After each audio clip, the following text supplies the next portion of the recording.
इसको मैं कैसे करूँ? ऑलराइट,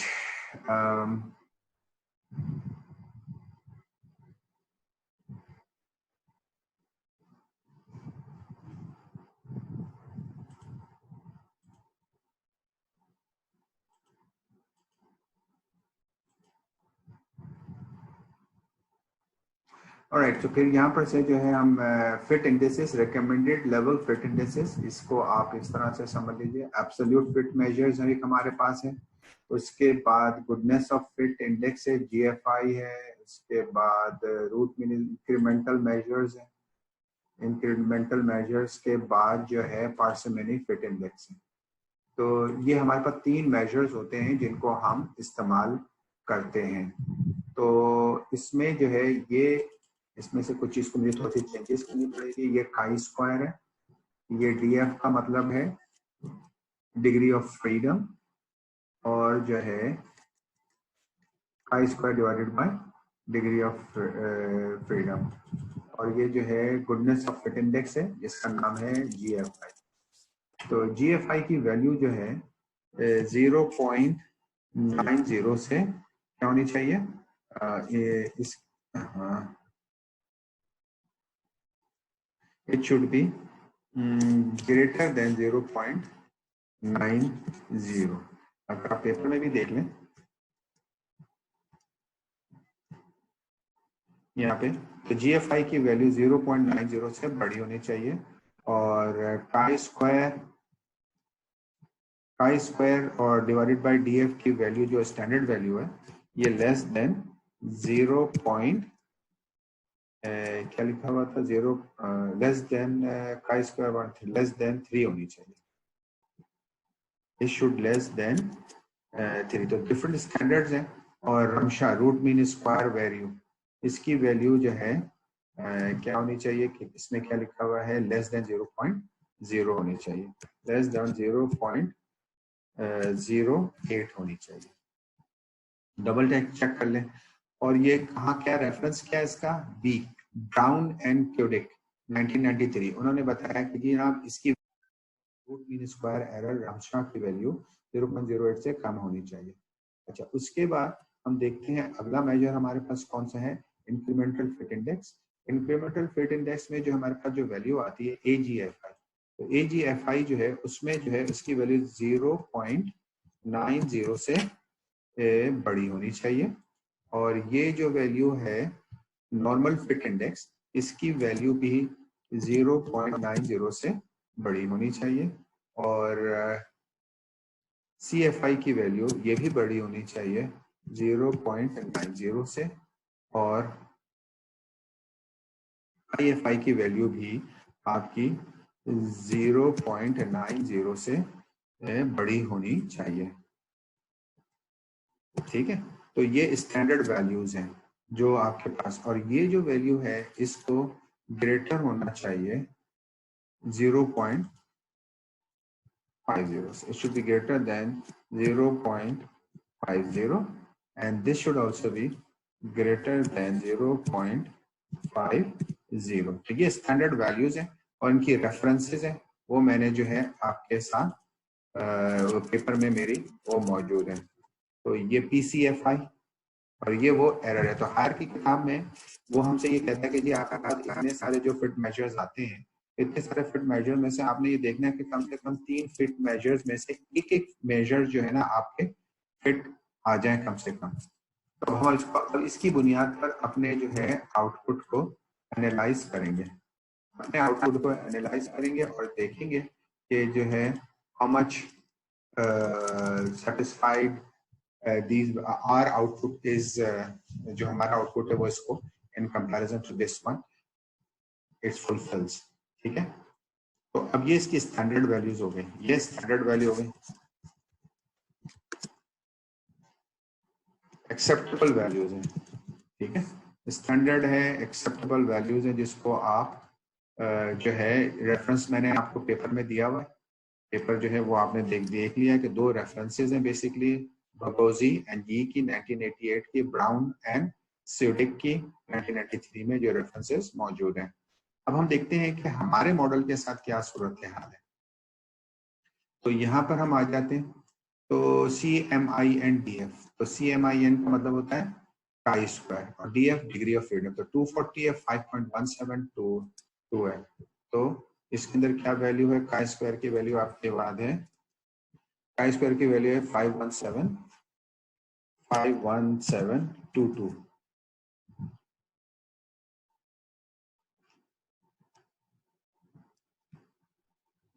517.22, तो ये 0.22 है।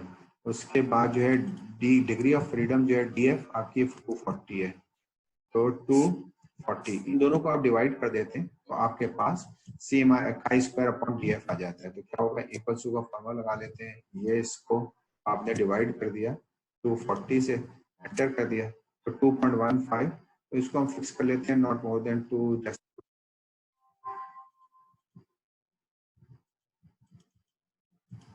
डेसिमल वैल्यू तक हम इसको करते हैं। तो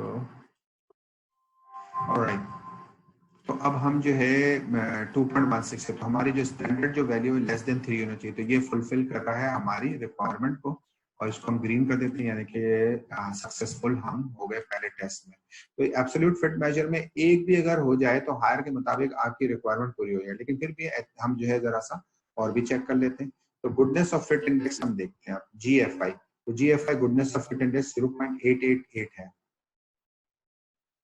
तो 0.888 है, 3 डेसिमल वैल्यू अगर हम ले लेते हैं इसकी, तो ये वैल्यू इसकी आ रही है, तो जिसको होना कितना चाहिए था 0.90, लेकिन बाहर अभी ये हमारा रिक्वायर्ड वैल्यू को नहीं रीच कर रहा। तो अब उसके बाद रमशा में RMSE में आते, रूट मीन स्क्वायर एरर में आ जाते, तो RMSE की वैल्यू 0.059 है, तो 0.059 है, जो कि हमारी डिजायर वैल्यू है उससे कम है, तो इसका मतलब है कि ये भी हमने रिक्वायरमेंट मीट कर ली। तो हमारे पास 3 मेजर्स हमने इस्तेमाल किए थे एब्सोल्यूट फिट मेजर्स में, जिसमें से 2 हमारे सक्सेसफुल हो गए।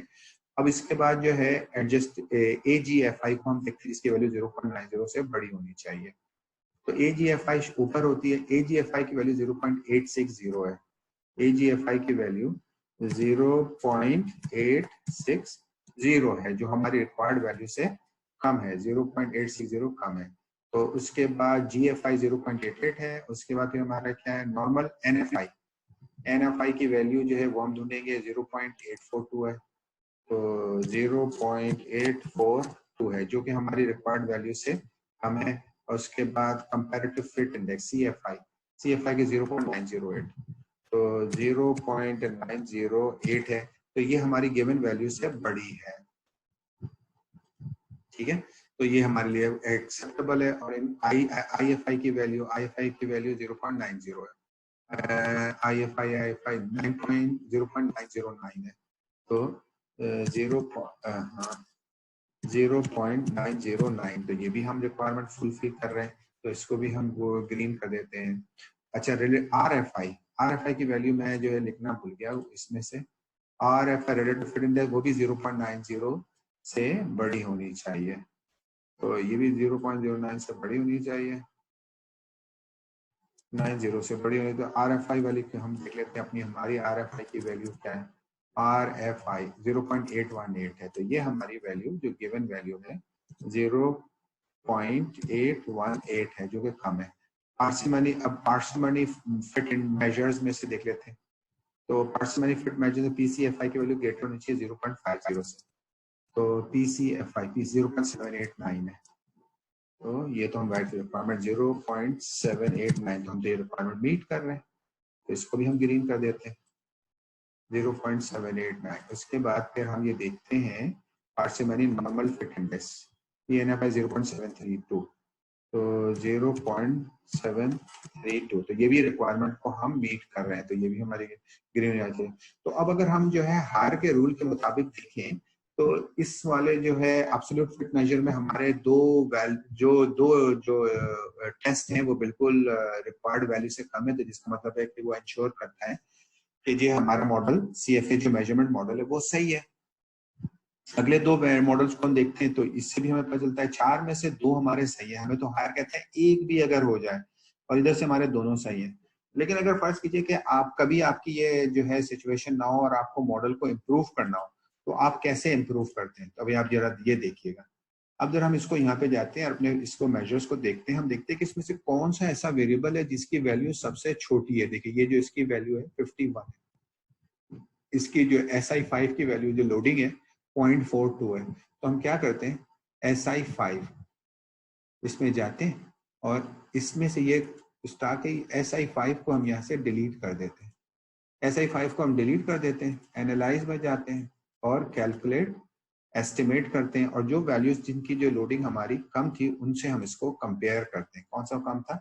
Good GFI। ठीक है, तो GFI को अब हमने देखना है इसमें, तो इसको GFI को हम तलाश करते हैं इसमें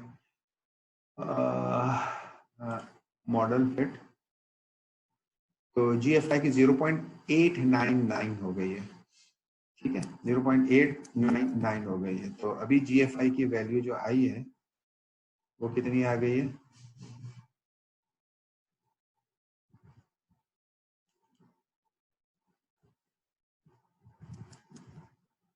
.899 आ गई है। 0.899 वैल्यू आ गई है।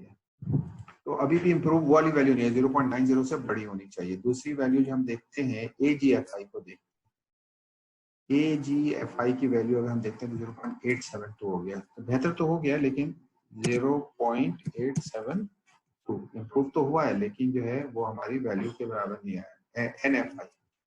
NFI को हम देखते हैं, NFI की वैल्यू हमारी 0.859 है, 0.859, लेकिन वो हमारी जो रिक्वायरमेंट है वो अभी भी मीट नहीं हुई। तो ये क्या है? Relative RFI 0.836। तो इम्प्रूव तो सब हुई है 0.836। तो ये इसको इम्प्रूव करना इसलिए जरूरी है कि तब हम जो है SAM का मॉडल चेक करेंगे तो वो ज्यादा हमें रोबस्ट मॉडल होगा। तो ये अभी भी इम्प्रूव नहीं हुई हमारी वैल्यू। तो इसका मतलब क्या होगा? कि इसका मतलब होगा कि हमें दोबारा से यहाँ पे जाना पड़ेगा और इसमें जाके देखना पड़ेगा और हम क्या कर सकते हैं, किसको जो है इसके अंदर से ड्रॉप कर सकते हैं। अब सवाल ये था कि कितने आप ड्रॉप कर सकते हैं। आप अपनी इम्प्रूवमेंट करने के लिए मॉडल फिटनेस की आप कम से कम आपने ये देखना है कि एक लेटेंट वेरिएबल में 2 वैल्यूज तो जरूरी हो। देखिए ये 51 है, हमें तो ये डिलीट करनी पड़ेगी P1, तो इसको हम लेके इसको डिलीट कर देते हैं। तो इसके साथ इसको भी डिलीट करना पड़ेगा। एनालाइज, कैलकुलेट, एस्टिमेट्स हम दोबारा से रन करेंगे, ये रन हो जाएगा हमारा और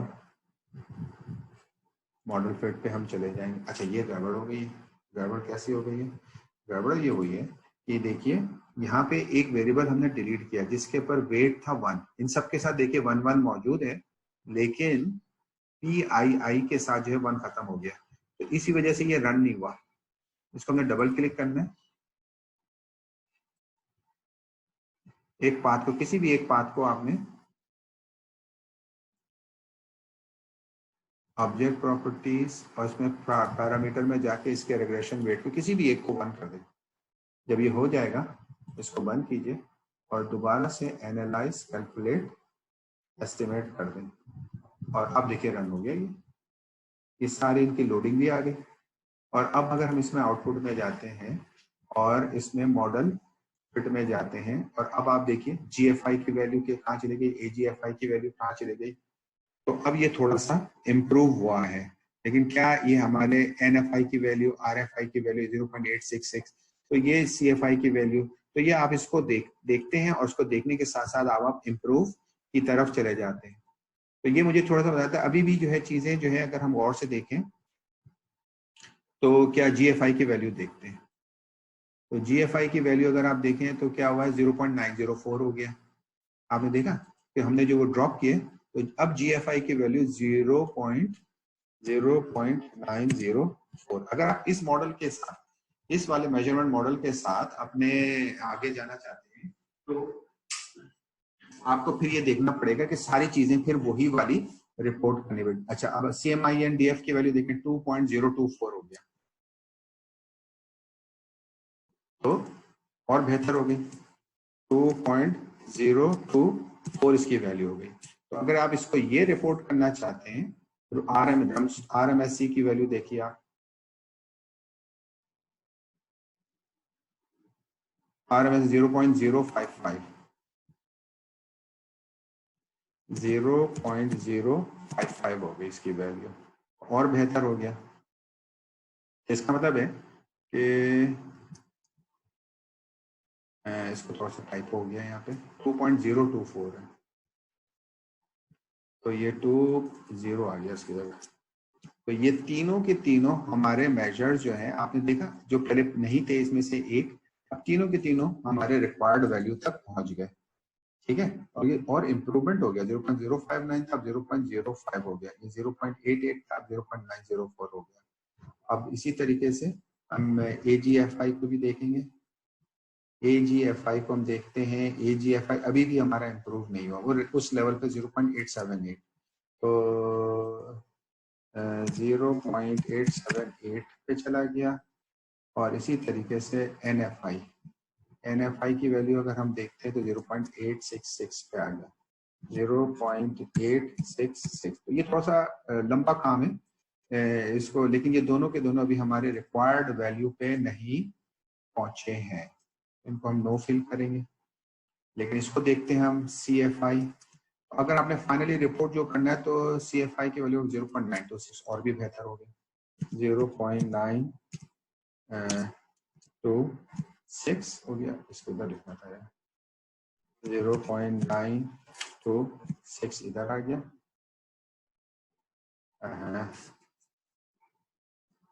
कंट्रोल X, कंट्रोल, ये तो बिल्कुल आपकी रिक्वायरमेंट के मुताबिक हो गया। और इस तरफ 909 की तरफ अगर हम जाते हैं, क्या चीज़ है ये, IFI की वैल्यू की तरफ जाते हैं तो 0.927, ये भी इम्प्रूव हो गया, 0.927, ये भी हमारी रिक्वायर्ड जो है चीज़ है उसके मुताबिक हो गया। और जो है RFI की वैल्यू को भी देख लेते हैं, RFI 0.843, ये इम्प्रूव नहीं हुआ अभी इतना, 0.843 इम्प्रूव तो हुआ है, लेकिन बाकी हमारे तो बेहतरी आई है मॉडल में, इधर 3 हो गया है। इसको इसी तरीके से आप दोबारा आगे जाएंगे और जाने के बाद फिर आप नेक्स्ट जो है कम लोडिंग वाला जो वेरिएबल इसे 51 है C1, इसको आप दोबारा से C1 में जाएंगे यहाँ से, और ये देखिए C1 को आप डिलीट कर देंगे। अब C1 को जब आपने डिलीट किया तो आपने देखा कि वो एक वैल्यू थी 1 जो यहाँ से भी गायब हो गई। तो फिर आप इसको राइट क्लिक करके ऑब्जेक्ट प्रॉपर्टीज में जाके इसके पैरामीटर में जाके एक वेट इसको असाइन कर देंगे, और अब आप जो है इसको दोबारा से एनालाइज, कैलकुलेट, एस्टिमेट, अब मैं इसको पूरी अपने एक्सेल की शीट को अपडेट नहीं करूंगा। तो ये इसके ऊपर जब हम जाते हैं और जाने के बाद दोबारा से यहाँ पे जब हम जाते हैं और मॉडल फिट में जाते हैं तो ये देखिए GFI की वैल्यू 0.911 हो गई, 0.84 हो गया, अच्छा इसमें 0.861 हो गया। तो इस तरह से आपकी जो देखिए चीजें, IFI की वैल्यू 0.934 हो गया, IFI 0.934 हो गया, तो हमारे पास कौन सी देखनी थी। तो खैर, लेकिन अभी भी इस वक्त भी जो मॉडल है हमारा, पहले स्टेज पे भी एक्सेप्टेबल था, दूसरे स्टेज पे भी एक्सेप्टेबल था, तीसरे स्टेज पे, लेकिन और ज्यादा फिट हो गया, रोबस्ट आपका मॉडल हो गया। जब आपका ये मॉडल इस तरीके से बन जाएगा तो यहाँ पर आप इसको रिपोर्ट कर देंगे इस पेपर में जिस तरीके से ये मॉडल की रिपोर्टिंग हुई भी है। जब ये आपकी रिपोर्टिंग की और मॉडल की जो लोडिंग है, ये सारे जो है एब्सोल्यूट फिट मेजर्स वगैरह, ये सारी चीजें आप रिपोर्ट कर देंगे इस तरीके से। जब आपकी ये रिपोर्टिंग हो जाएगी तो अब आपका जो है ये मेजरमेंट मॉडल जो है कंफर्म हो गया, और यहाँ पर हमारा CFA मुकम्मल हो गया। अब नेक्स्ट वीडियो में हम जो है ये देखेंगे कि SAM हम कैसे रन करते हैं। Thank you.